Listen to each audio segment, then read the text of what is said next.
الكيندرغاردن والأطفال هلي عمرهم 11 سنة. ثانياً إنه العيادات أكثرية العيادات وخاصة فاندربيلت تحرص أن تمنع العدوى بالكورونا، وفي مدخل مستشفى فاندربيلت في مكتب للمجاوبة على سؤالات بتخص بالكورونا، وأي شخص إذا كان في شك إنه معرض إلى الكورونا أو عنده عوارض كورونا ممنوع إنه يدخل إلى المستشفى إلى العيادات. وهذا المكتب كمان بيوفر القناعات، وشخص واحد مسموح يدخل مع كل ولد مع كل طفل إلى العيادة. والعيادة تفصلت الأطفال المريضين من الأطفال اللي في العيادة ياخذوا التطعيمات، ومنشجع مسافة مترين بين الأشخاص وغسيل الإيدين واستعمال المطهر. وثالثاً إنه في كتير عيادات منها عيادة فاندربيلت اللي هلأ بتعمل زيارات مرئية بالتليفون أو بالفيديو، وفي فاندربيلت هذا بنسميها My Health at Vanderbilt. نحن بنكون كتير مبسوطين نساعدكم في ابتداء الخطوة دي إذا حابين تجربوا تعملوا من هذه الزيارات. That's it. شكرا دكتورة عايدة. الكلمتين دول مفيدين جدا. أنا يوسف من المحبة سنتر في ناشفيل تينيسي. النهاردة عندنا حلقة مخصوصة جدا من الدكاترة بتوع فاندربيلت، والحقيقة يعني النهاردة اليوم كله هيبقى ليهم، ونحاول نستفيد. لو في أسئلة من الناس اسألوا، بس لو الأسئلة متجاوب بيها ما تسألهاش علشان يبقى في مجال لأسئلة تانية وكلنا نبقى عارفين يعني نستفيد بالوقت. أنا هقدم الدكاترة اللي هم هيبقوا معانا أو الأشخاص اللي معانا. أول حد الدكتورة ناتاشا هلسة، هي دكتورة أطفال، وهي من مواليد الأردن. عاشت في أكران أوهايو، وطبعا بتتكلم عربي. هي متخصصة في الالتهابات والأمراض المعدية،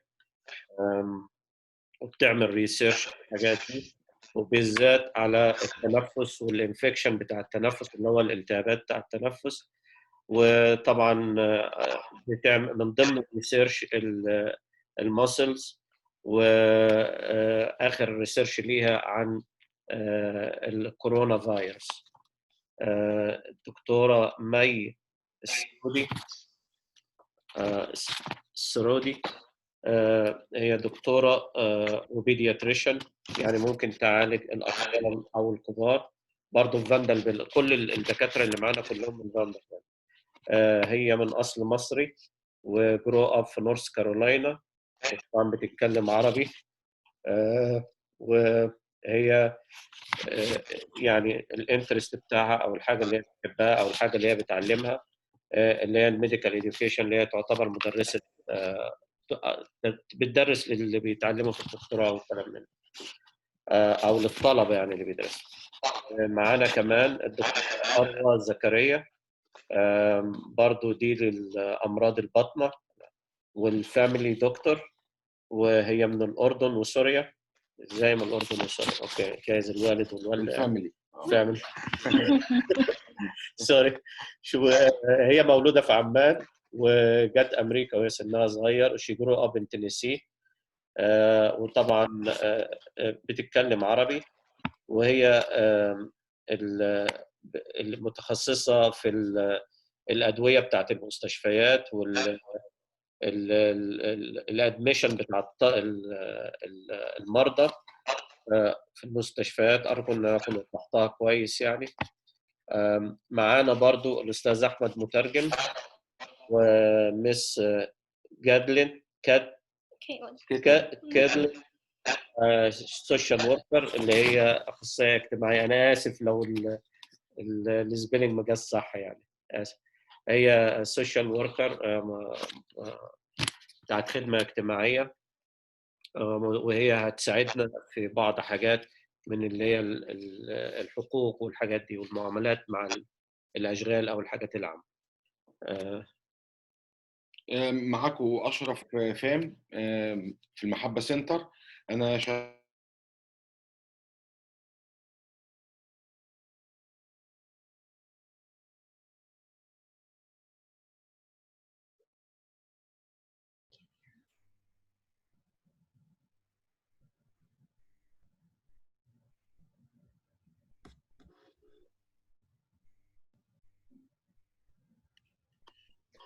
كده طبعا أتكلم من الأول بقى ولا؟ أوكي، معاكم أشرف فام من المحبة سنتر، شغال في فندق الأوبري لاند أوبريشن مانجر. طبعا أنا بشكركم جدا على وقتكم، إن أنتوا قدرتوا توفروا لنا ساعة من الجدول بتاعكم، طبعا اللي أكيد مشغول جدا، لأن أنتوا الفيسنج لاين زي ما بيقولوا، أو الناس اللي هم الجنود المجهولين فعلا زي ما بيقولوا عندنا كده في مصر بالتعبير دوت. بما فيهم السوشيال وركر استاذ احمد، طبعا معانا بيشرفنا، لانه طبعا احنا هنحتاج ان حد يترجم، لان طبعا الدكاتره ممكن يقولوا لنا اكسبريشنز كتير. فطبعا شكرا جدا استاذ احمد ان هو معانا، هيقدر يترجم لنا الاكسبريشن ديت. وبنرحب بيكم، شكرا جدا لوقتكم، يعني دي اكتر حاجه نقدر نقولها. ولو في اي اسئله يا جماعه لا تختص بالموضوع دوت، زي ما استاذ يوسف قال، اكتبوا لنا تعليقات، واحنا ممكن حتى نعمل لكم حلقه مخصوص عشان نجاوب فيها، لان طبعا حاصل دلوقتي ان في كتير كلام عشان الاشغال راجعه تاني. المعلومات اللي هتتقال دلوقتي مهمه جدا، يا ريت كلنا نسمعها ونشيرها، والفيديو هيبقى متسجل على صفحه الجروب المحبه سنتر. شكرا. شكرا يا أستاذ أشرف، شكرا يا أستاذ يوسف. Thank you all doctors. I just have a couple of questions. I will use like English and Arabic. طبعا أنا هستخدم اللغة العربية طبعا، وكمان اللغة الإنجليزية للدكاترة. عندنا مجموعة أسئلة، والسؤال الأول لدكتور هلاسة. The question is wearing a mask necessary? Are there alternatives if one is unable to make or acquire a mask? And what are these alternatives? يعني ارتداء الكمامة ضروري؟ هل في بدائل تانية؟ يعني ممكن أي شخص يصنع إنه كمامة، أو ما قدرش يحصل على الكمامة أو القناع. إيه البدائل المتوفرة؟ دكتور هلاسة. Shukran. That's my extent of the Arabic for tonight. Very happy to be here, and I think that's a very good question. I think that's something that's people are asking and trying to understand why, and hopefully you all can see this picture.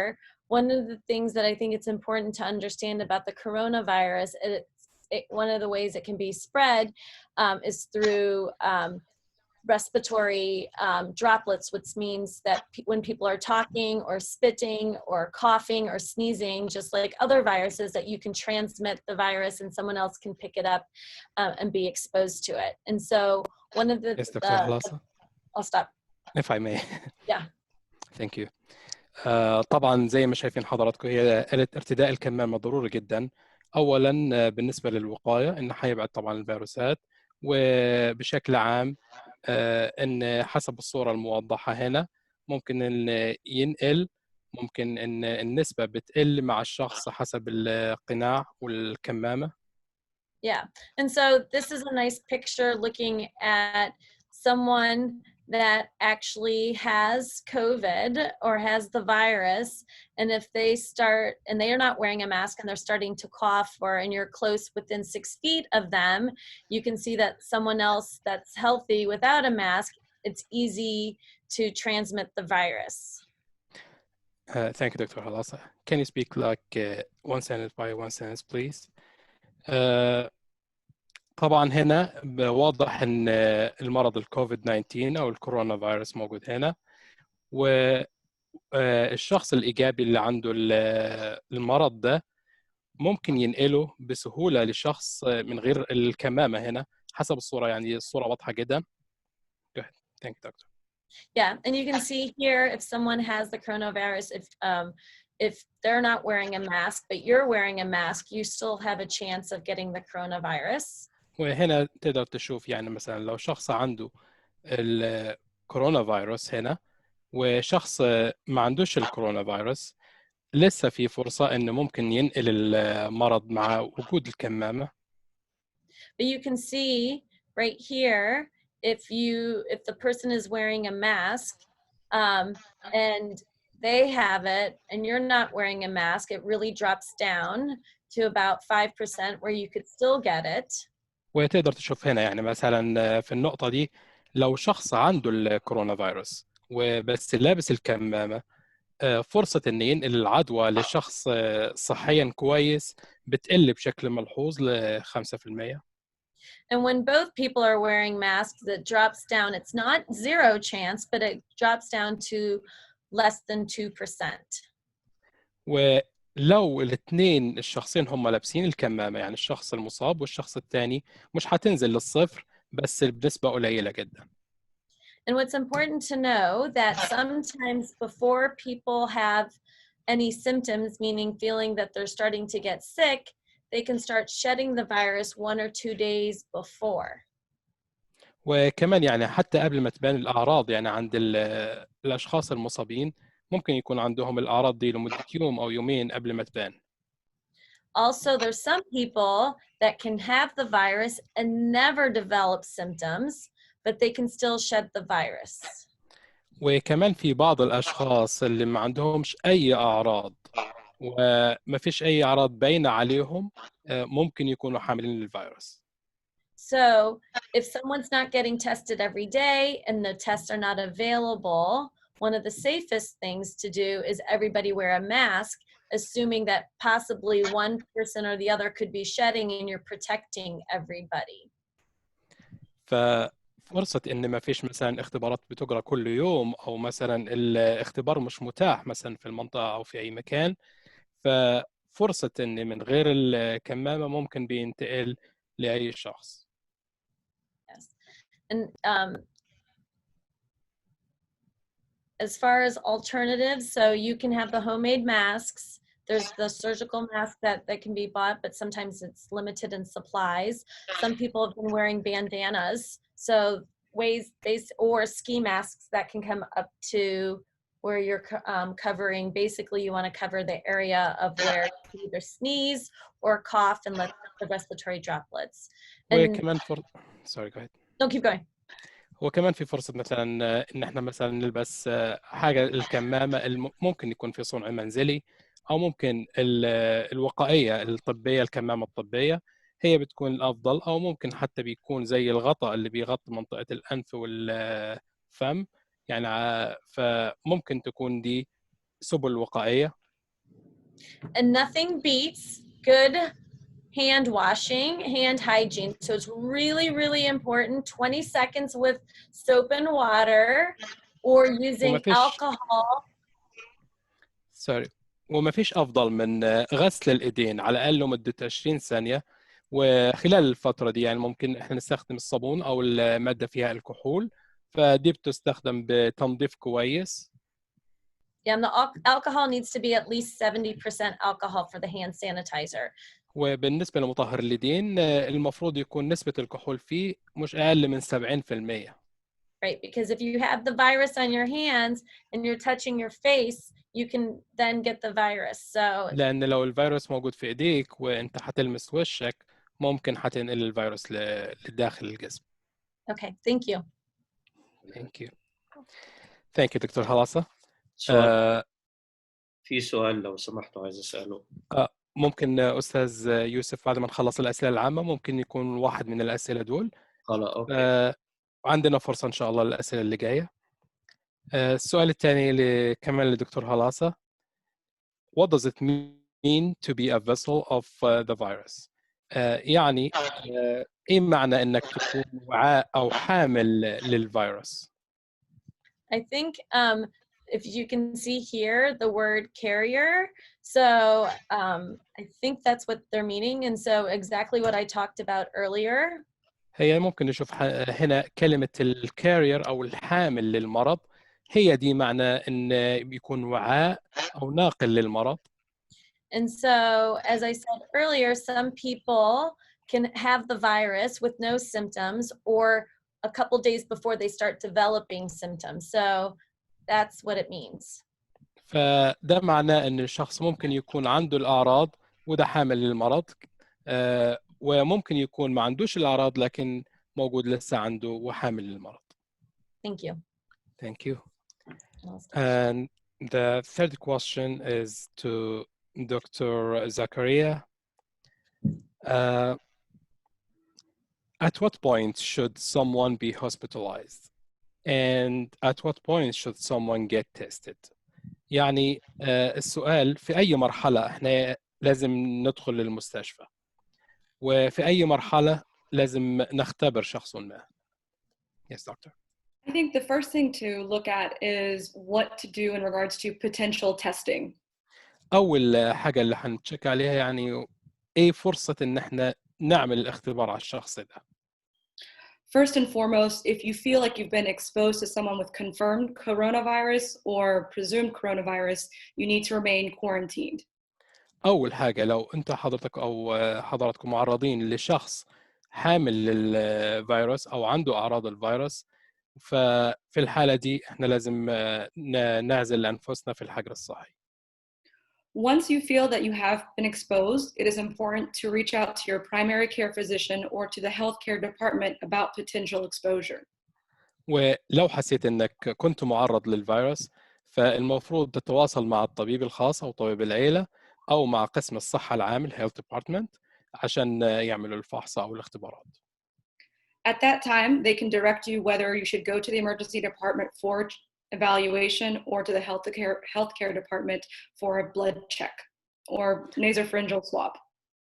وفي الحالة دي يا إما هم هيبعتوك مثلا على الطوارئ وفي الإمرجنسي أو ممكن إحالة على مثلا الاختبار اللي هو يا إما اختبار الدم أو اختبار مسحة من خلال الأنف. In regards to the second question, we always look at when is someone necessary to go to the ER for evaluation, and there are many things to be mindful of. وبالنسبة للامتحان ممكن يعني نعمل الاختبار ده في عوامل عديدة يعني ممكن تكون بتأثر على المسألة دي فهي هتشرحها الدكتور دلوقتي. If you start to develop any shortness of breath, inability to eat, keep food or drink down, or any type of altered mental status, these are things that need to be evaluated further. وطبعا النقاط اللي هي مثلا ان صعوبة في التنفس مع الكحة المستمرة طبعا او صعوبة الاكل او تذوق الاكل وكمان عدم الحفاظ على السوائل. If you start having fevers that are unresponsive to medication and still are feeling unwell at home, these are definitely symptoms that we would recommend patients be evaluated by a physician.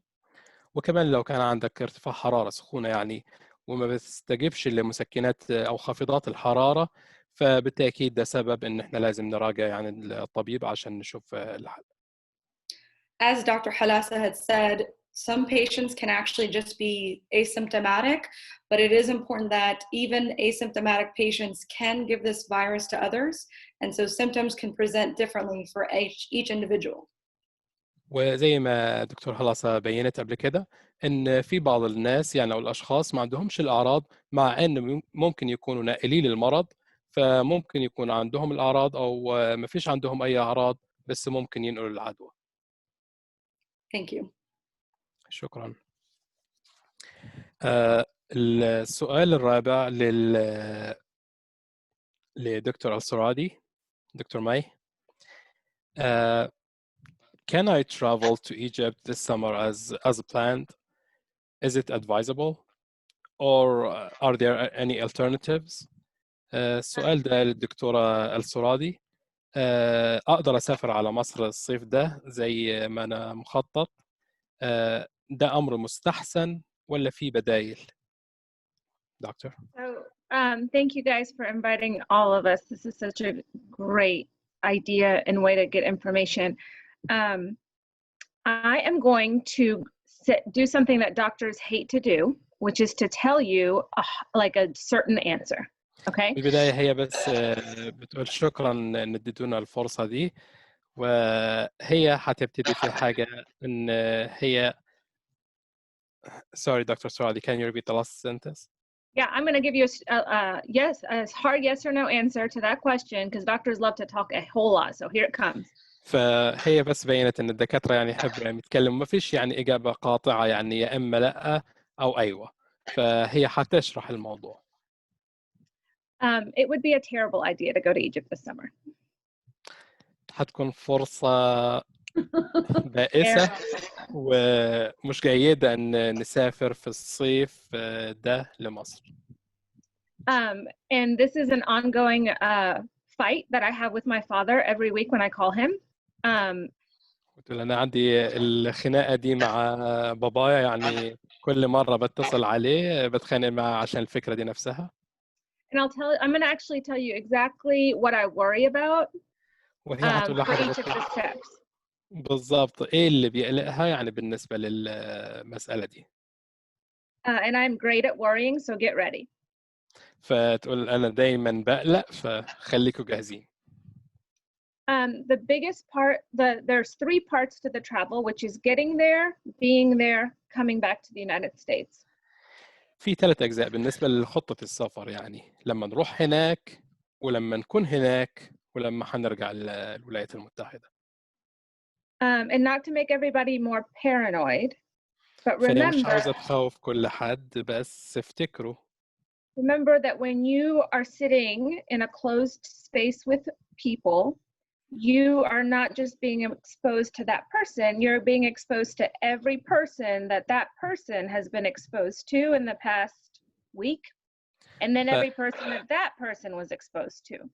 فبس خلي في بال حضراتكم يعني التعرض مثلا في المكان الضيق ده مش للشخص اللي جنبيكوا بس، ممكن على الأشخاص اللي تعرض لهم الشخص ده خلال أسبوع. So the thing that worries me about travel is being in an airplane for 12 hours the last time I did it. فاللي بيقلقني مثلا إن وجودنا مثلا في الطيارة نفسها مثلا لمدة 12 ساعة زي ما آخر مرة سافرت. The next thing that worries me is that when you get to Egypt, as far as I can tell, the main strategy is about quarantining people. وحسب هي فاهمة يعني لما نروح هناك لمصر فالخطة هي دلوقتي أساسا هو حجر الناس اللي بتسافر. I don't know the extent of testing, it's hard to tell. وهي مش عارفة بالظبط يعني مدى فعالية الاختبارات، هي مش عارفة بالظبط هناك يعني. It's hard to tell what kind of medical care you'd be able to get. Sorry, can you repeat Dr. Al-Suradi? Yeah, if you were to get sick, you'd have to think about what kind of care you'd be able to get. وكمان يعني مثلا لو تعرضت لا سمح الله للمرض، ايه نوع الرعاية اللي ممكن هتتلقاها؟ And then if you were to get sick or even not sick, we're not sure what will happen when you try to come back. ولو تعرضت للمرض او ما تعرضتش للمرض احنا مش عارفين يعني ايه اللي هيكون عندك لما ترجع. So I think in general right now we're saying don't travel if you can avoid it, but if you must travel, think what would happen if you were going to have to stay there. بس بشكل عام احنا بنقول يعني حاول ما تسافرش، بس لو اضطريتوا انك تسافر مثلا فتوقع ان ممكن تفضل هناك عشان لو تعرضت لأي حاجة. And I think that's the best advice that we have. The difficult part is that we don't have enough testing worldwide to be able to actually give a good assessment of risk really for anyone. So go ahead, Ahmed. ودي تقريبا يعني النصيحة اللي نقدر نديها دلوقتي، لأن احنا ما نقدرش نقيم المخاطر اللي موجودة يعني دلوقتي وبناء على دراسات محددة عشان يكون الجواب شافي ونهائي. So for most of the way that I am with my family is that we presume that we are either carrying but not sick yet, and that other people that we encounter are also carriers. فمثلا أنا وعيلتي هي بتقول إن احنا دايما نتصور إن احنا حاملين للمرض ومش عاوزين نعدي غيرنا، والناس اللي حوالينا حاملة للمرض ومش عاوزين يعدونا. Okay. Thank you, Dr. Soradi. For the question, the fifth question for Dr. Soradi also, how do I disinfect my house? Are there extra precautions and extra cleaning measures that the one should take at home? Or if they own a small business like a salon or a barber shop, what precautions should be taken? So السؤال sorry دكتور No, please. السؤال ده للدكتور الصرادي ازاي ممكن نطهر البيت في احتياطات اضافيه او تدابير تنظيف اضافيه ممكن لاي حد يجربها في البيت او لو عندنا مثلا سمول بزنس شركه صغيره يعني زي صالون حلاقه او مكان عمل ايه الاحتياطات اللي ممكن ناخدها؟ Go ahead, doctor. So I'm going to answer those two things separately. هي For the هترد على home, الحاجتين دول بشكل منفصل. بالنسبه للبيت for the home, the most important thing is that when you've come in from outside of the home, you wash your hands with soap and water, just like Dr. Halasa said, and that's for everybody. واول حاجه يعني اهم حاجه هي ان لما ترجعوا على البيت او لازم تغسلوا ايديكم بشكل كويس بالميه والصابون وزي ما قال الدكتور خلاصه يعني بشكل مستمر وبشكل مركز. We think that the virus lasts on surfaces between 2 and 3 days. نعتقد ان الفيروس ممكن يعيش على الاسطح المنزليه مثلا او الاسطح بشكل عام يومين او 3 ايام. But the good news is that when things are cleaned properly and with common household items, it sanitizes very well. لكن الأخبار الكويسة إن لو التنظيف كان كويس ومع مواد التنظيف المناسبة فهنحصل على قدر كافي من الحماية.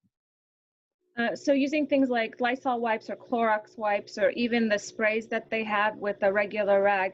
And the most important thing is the things that get touched a lot. So the doorknobs, the light switches, the things that you don't remember, the faucets, those could be cleaned several times a day. The rest of the house you would clean the way you normally do.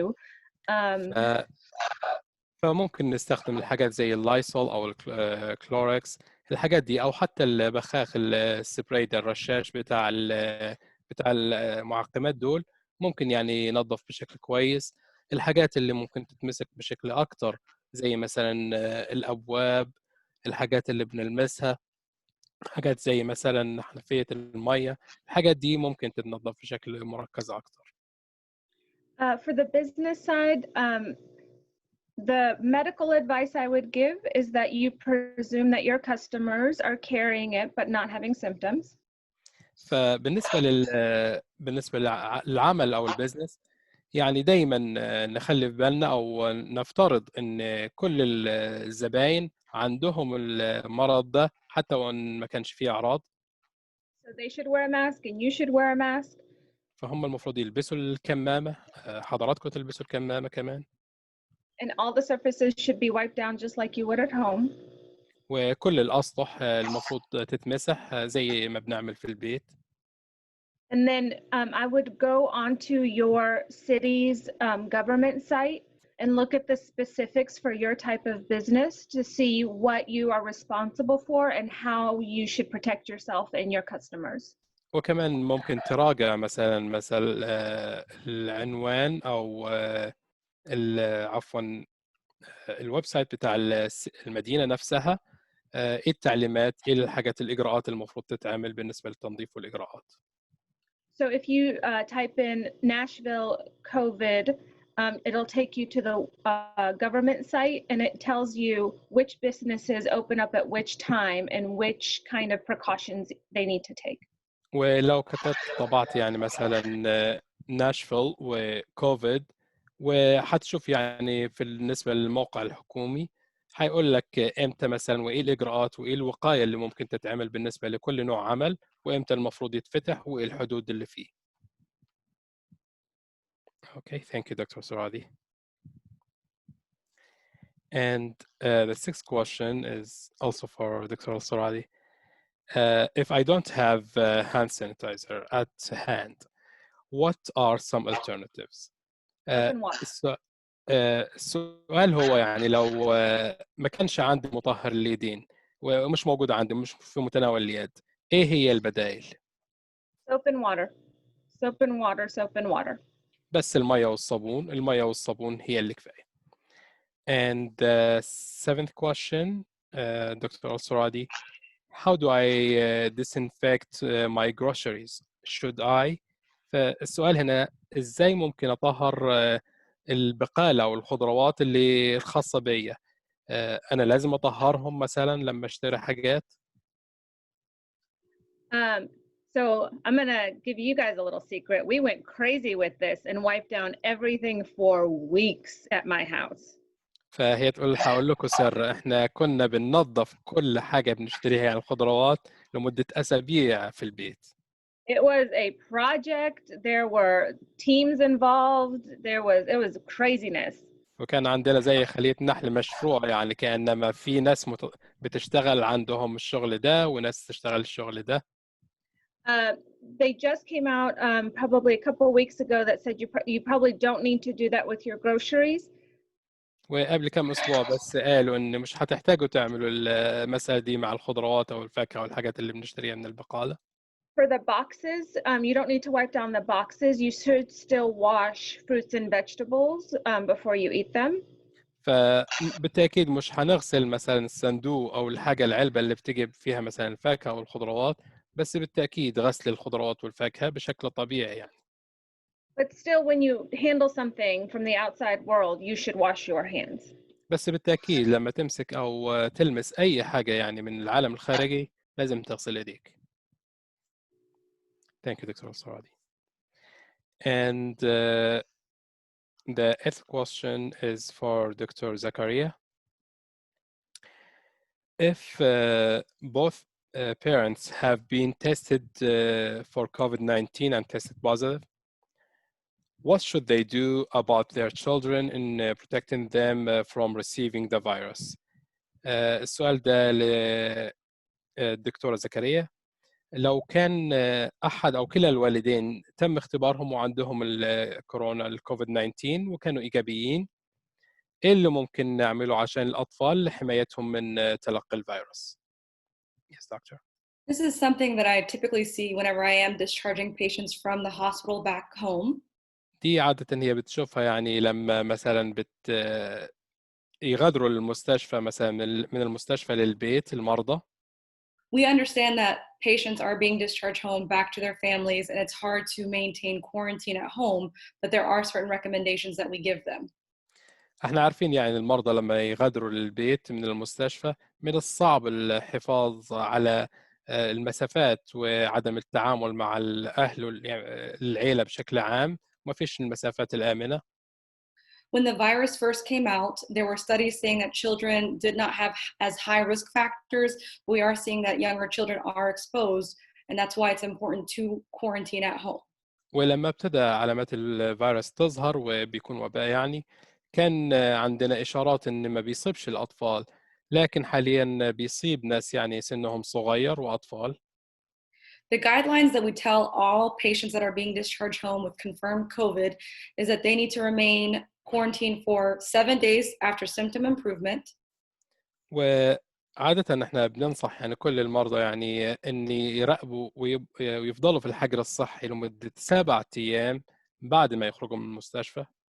Additionally, they need to be without fever for 3 days, and that's not including having to take medicines like Tylenol and ibuprofen to help with fever.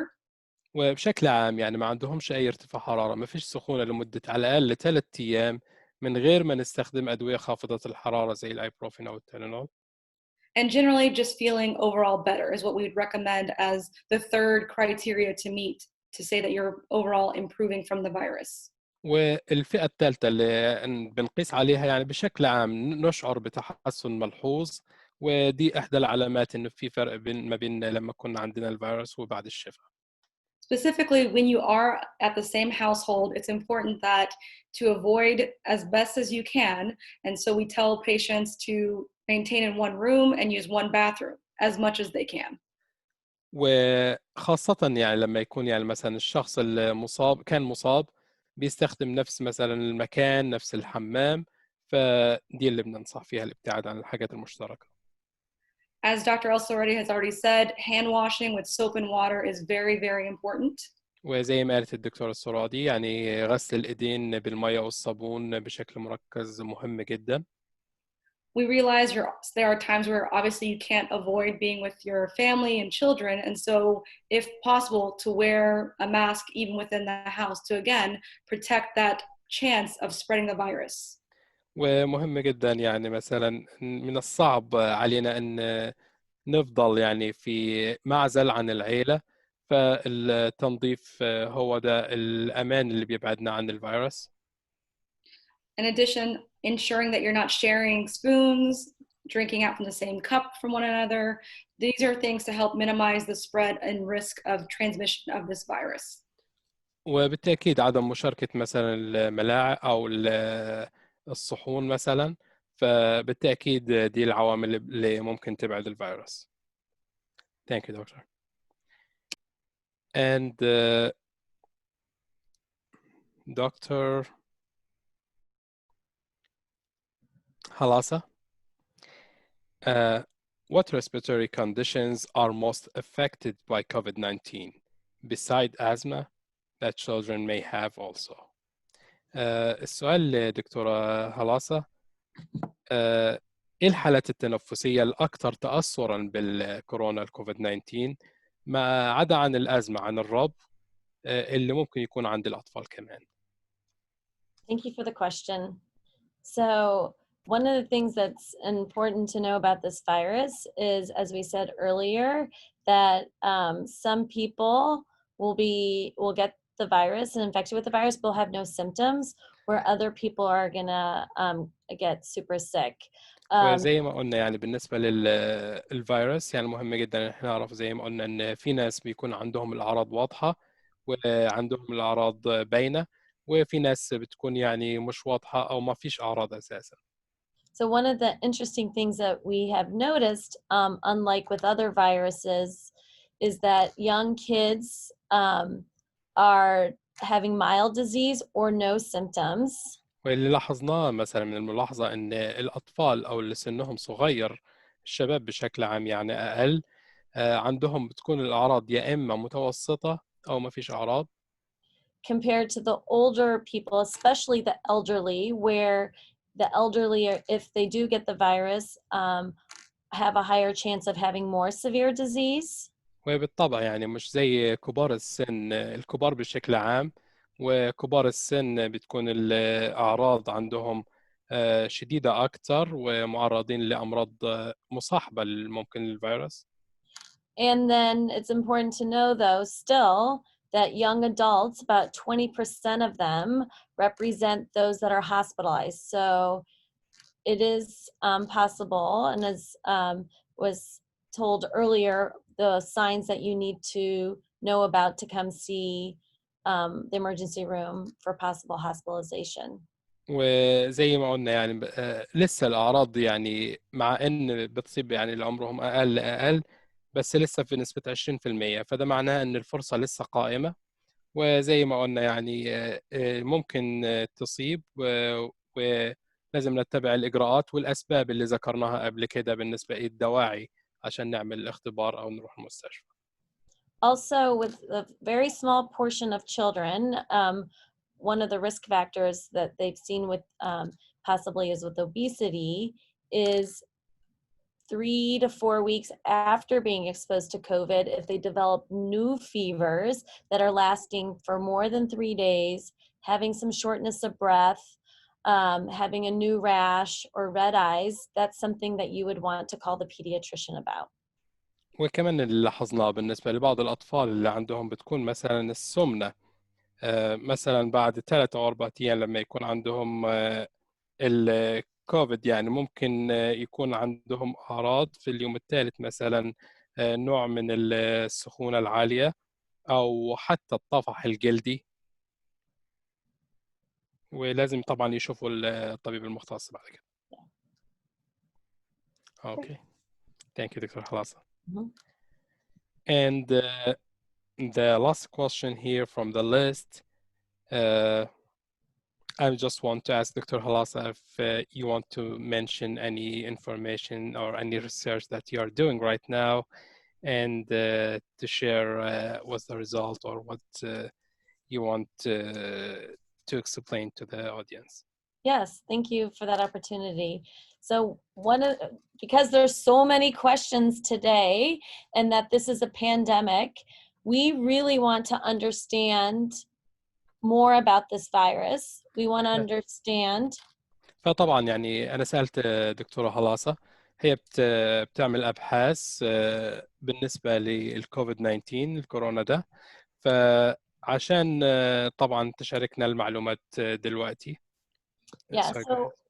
So one of the things, people that are COVID positive, we would love for them to be in our study. فأول حاجة يعني الناس اللي كان عندهم الكوفيد يعني وكانوا إيجابيين، نحب إن لو هم يقدروا يشاركوا من خلال الأبحاث والدراسات اللي بنعملها. And also we would love their close contacts to be in our study. وكمان الناس القريبين منهم على اتصال وثيق فيهم كمان ممكن يشاركوا لو ممكن في الدراسة دي. And so what we have been doing is those that have COVID and then their close contacts, we are getting nose swabs. فالناس اللي بيكونوا على تواصل أو على اتصال مباشر اللي كان عندهم الكوفيد أو على تواصل مع الشخص ده ممكن نعمل مسحة الأنف. And it's also possible that we are letting the people at the house get their own nose swabs because we want to know how long is the virus shedding. وكمان يعني ممكن في فرصة إن إحنا مثلا الناس اللي في البيت كمان نديهم إجراء الفحص ده اللي هو مسحة الأنف عشان نشوف إجراءات تفشي الفيروس. And we want to see if those who are exposed to the virus and never develop symptoms, but if we get a nose swab, which is not as bad as they do in where they stick it all the way back there at the health department, this is just a nose swab here that you can actually do at home as well. وكمان يعني عاوزين يعني نعمل الإجراء ده للناس اللي ممكن يكونوا معرضين أو ملاصقين لناس تانية. وطبعا ده مش زي الاختبار اللي بيعملوه في المستشفى اللي بيدخلوا يعني في حتة بعيدة كده في المناخير، بس دي هتكون حاجة بس مسحة من خلال الأنف، حاجة بسيطة. Yeah, so that's one thing. And then the other thing is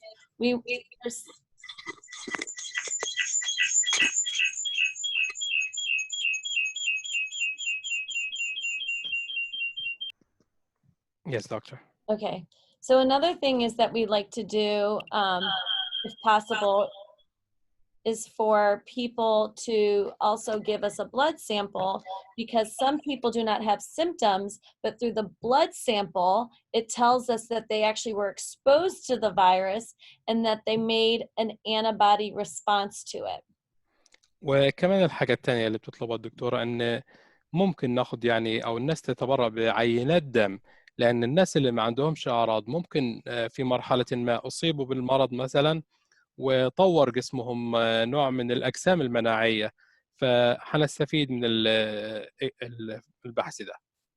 And even if people do not want to give samples, but they want to just tell their story about what the symptoms they had for COVID, and if anyone else in their family was sick, that's important for us to know too. وكمان الناس يعني مثلا اللي حتى لو مش عاوزين يدوا عينة أو يعملوا الاختبار، حتى لو يشاركوا القصص اللي حصلت إزاي مثلا مروا بالمراحل دي أو مراحل المرض عشان ممكن تستفيد الناس التانية. And the good news is that I have two people on my team who speak fluent Arabic. One is Egyptian, Safin Salib, and another is Rana Talj, who's Jordanian. And they're able to do the consents in Arabic and ask the questions in Arabic. And so we've already enrolled some individuals from the Egyptian community. And if you're listening, we thank you so much. We are very appreciative of it. And everything that you do in a study, by the way, is confidential. So we do not let other people know that you're in the study. وكمان هي بتحب تشارك يعني أخبار كويسة معاكم إن ضمن فريق العمل مع دكتور هلاسة في الباحثين رنا تلج وكمان سفين صليب، وهم الاثنين طبعا بيتكلموا عربي، وهي بترحب فيهم في الفريق، فهم ممكن يسألوا الأسئلة ويعملوا كل الإجراءات بشكل سلس، فلو هم يسمعونا هي بتحييهم. Yes, and so you can email us at وتقدروا sorry, go ahead. covidvandy@gmail.com. Thank you. وتقدروا تبعتوا لنا على الإيميل اللي هو covidvandy@gmail.com. هو المفروض هيجي لنا. تحب أستاذ يوسف أنا تكتب الملاحظة دي بالنسبة للإيميل؟ ممكن نخليه هنا. هننزله على الكومنتات. هننزله ممتاز. بس لو في نمرة تليفون بتكون أحسن. Yeah, we can. We'll put it on the website for the Elmahaba Center, but is there any phone number that will be better to contact? Yes, and we can give you a flyer that you could put on the website. وهي كمان ممكن عندها الملصقات دي الفلاير، ممكن يكون موجود على الموقع. هو في سؤال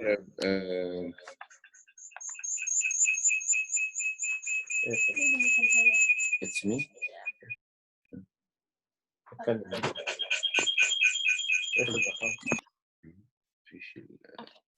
اوكي. الدكتورة عايدة، هل الفيروس ايربورن؟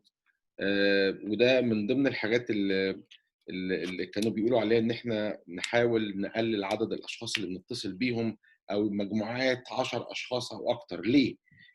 لو احنا بنعمل كده ولابسين كلنا كمامات، ليه ما نبقاش 50 و100؟ وده سؤال بيطرح لناس كتير. فهل معنى ان 10 او اكتر حتى لو لابسين ماسكات يبقى كده الفيروس ايربورن؟ يعني بينتقل عبر الهواء؟ You might be on mute, Dr. I'm going to answer in English. The virus is transmitted, a lot of viruses are transmitted by what we call droplets, meaning when you cough or when you sneeze, there are little drops that come off your nose or your mouth and can transmit the virus. هي بس هتشرح الجواب طبعا بالإنجليزي. في فيروسات كتيرة بتتنقل من خلال طريقة الرذاذ أو الرش، ودي معناها مش ضروري بيكون من الهواء، بس ممكن قطرات صغيرة جدا حتى لو مجهرية، ممكن من خلال الكحة أو العطاس ممكن تنتقل في الجو. For example, influenza is transmitted this way. على سبيل المثال الإنفلونزا نفسها ممكن تنتقل في الطريقة دي. This coronavirus is also transmitted by airborne fashion. وكمان It is in the air in tiny particles that stay suspended in the air. وكمان الكورونا فيروس الكوفيد 19 يعني بينتقل من خلال الهواء، يعني الايربورن، بس بمدى محدود، يعني على مدى زي الفقاعة احنا ما بنسميها. So for example, if you are sitting next to someone with coronavirus and you breathe the same air that they're breathing out, you could potentially catch the corona if neither one of you is wearing a mask. وده معناه ان لو انت قاعد مثلا جنب شخص عنده الكورونا وبتتنفس من نفس الهواء في نفس المكان، ففرصة العدوى بتكون كبيرة، فعشان كده يعني ممكن يكون الكمامة هتكون مهمة في التباعد الاجتماعي. So even if everyone is wearing masks, if you are in a closed environment for a long time with someone who may have coronavirus, the risk of catching it increases.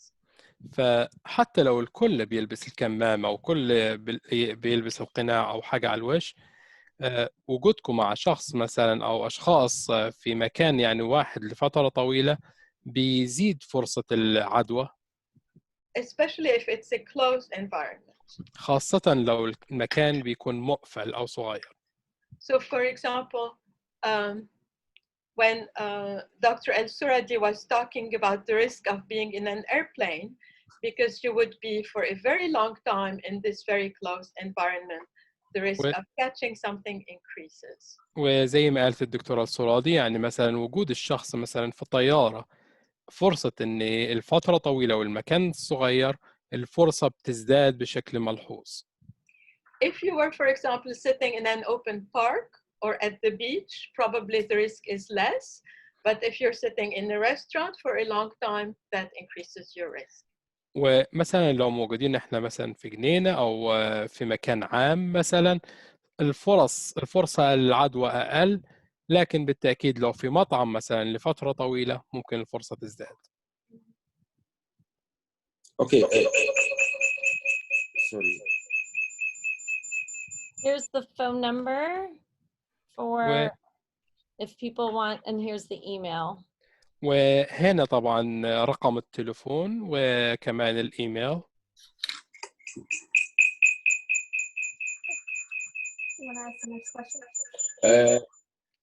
هل ممكن لو وصلنا لمصل او فاكسين، ايه المدة بعد اكتشاف الفاكسين اللي هيقدر كل الناس يستغلوها ويتاح للناس كلها؟ وهل الفاكسين ده هيرجعنا لحياتنا الطبيعيه زي الاول تاني، ولا هيبقى فيه برضه محظورات كتير؟ The question is, if we got a vaccine, does that mean that it will be available for everyone, and when? And does that mean after the vaccine we will go back to normal life just like before, or it will be different?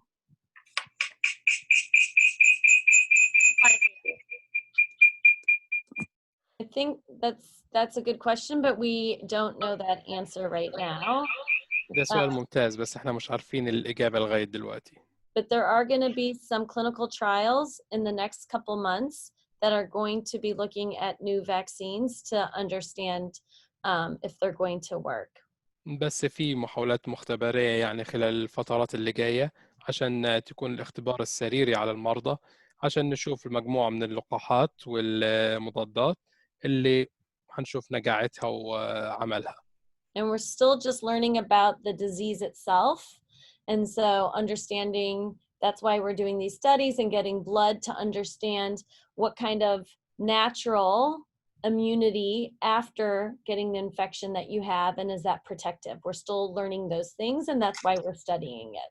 واحنا لسه بنتعلم وفي حاجات كتيرة بنجهلها، ولسه بنعمل البحوث والدراسات عشان نشوف مثلا الأعراض هي إيه الحاجات اللي ممكن نتعلم منها، ونتائج الفحوصات وكمان الأبحاث اللي هتتجري لو في يعني لقاحات جاية.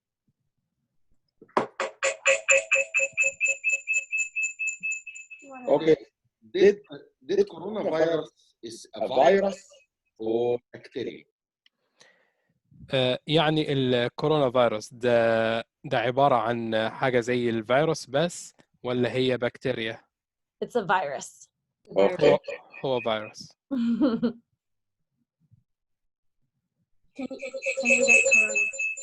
Can you get corona twice?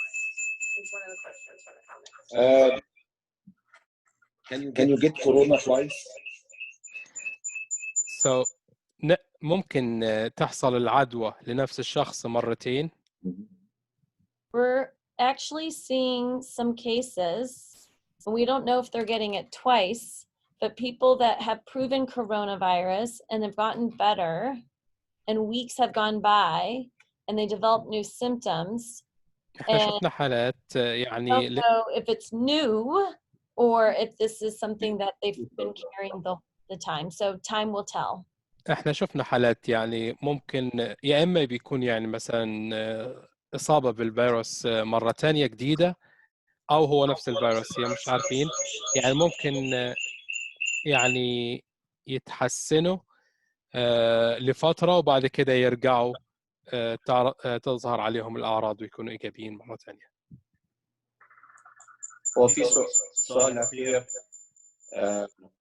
ايه هي احسن الامريكا اللي هو واحد عايز يعمل هوم ميد عفوا انا ما سمعتش السؤال. استاذ اشرف لو تقدر تعمل ميوت على الجهاز اللي عندك وممكن نتكلم عند استاذ يوسف. اوكي.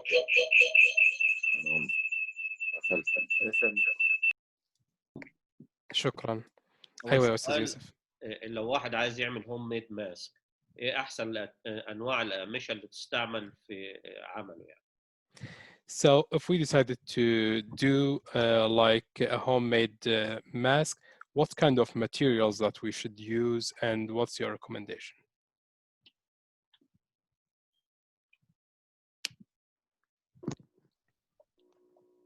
There are lots of different patterns. Right now we're asking people to use cotton fabric. هو في حاجات يعني منتجات كتيرة ممكن نستخدمها. حاليا احنا بنسأل الناس ان يستخدموا المنتجات القطنية. If you look on, I think the Vanderbilt website still has a pattern up, but the CDC website does too. Sorry, can you repeat, Dr. Soradi? The Vanderbilt website has a pattern available, I believe. The CDC website will direct you to a pattern as well. أعتقد في نوع من النموذج الباترن يعني موجود بالنسبة لفاندربيلت، وكمان في CDC فيها كمان نموذج يعني ممكن يدلك عليه في الموقع. But honestly, you can even tie a bandana and look like a bank robber. That would be great. Whatever you want, just put it on over your nose and your mouth. بس هي بصراحة يعني ممكن أي قطعة قماش يعني ممكن تتلف كده، المهم إن الفكرة إن هي تغطي يعني الأنف والبق.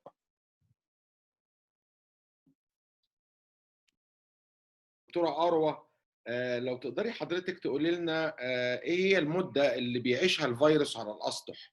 لأن الموضوع دوت كان شاغل ناس كتير قوي، وإن احنا نفتح الأكرة بتاعة الباب، نقفل الأكرة بتاعة الباب، لو حد مصاب بالفيروس هل أنا هتعدي منه؟ بعد كده لو لمست المنطقة بتاعة التي زون اللي قالوا عليها في التي في، ايه موضوع الأسطح؟ بيعيش قد ايه على الأسطح؟ So, Dr. Arwa, if you can explain how the virus live on the surface and how long, like the knobs of the doors, and they were talking about the T-zone and how to touch things. Can you explain more, please? So there's been a lot of research to figure out exactly how long the virus can stay, whether it's on glass, whether it's cardboard, whether it's on human skin. And so that's something to keep in mind. هو طبعا في بحوث كثيرة يعني عملوها على الفترة اللي ممكن يعيشها الفيروس على الأسطح، كأن يكون الزجاج أو مثلا الكرتون أو حتى على البشرة، على جسم الإنسان. What they do know is that typically the virus can live for up to 2 to 3 days on surfaces. And so that is why it's important to disinfect. فبس اللي توصلوا له أن ممكن يكون الفيروس يعيش على الأسطح بشكل عام يومين أو 3، فلذلك التعقيم مهم جدا. Even more important is to try to avoid scratching your eyes, rubbing your nose. These are things that we typically do without realizing, but it's very important during these times.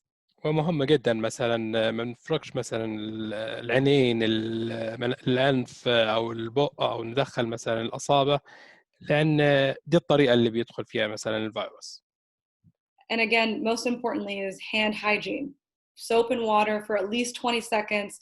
This is something that will continue to prove to be the most beneficial thing. وأهم حاجة طبعا تنظيف الإيدين، التعقيم ده، لأن ل20 ثانية مثلا المية والصابون، لأن هي دي الطريقة اللي ممكن يدخل فيها الفيروس.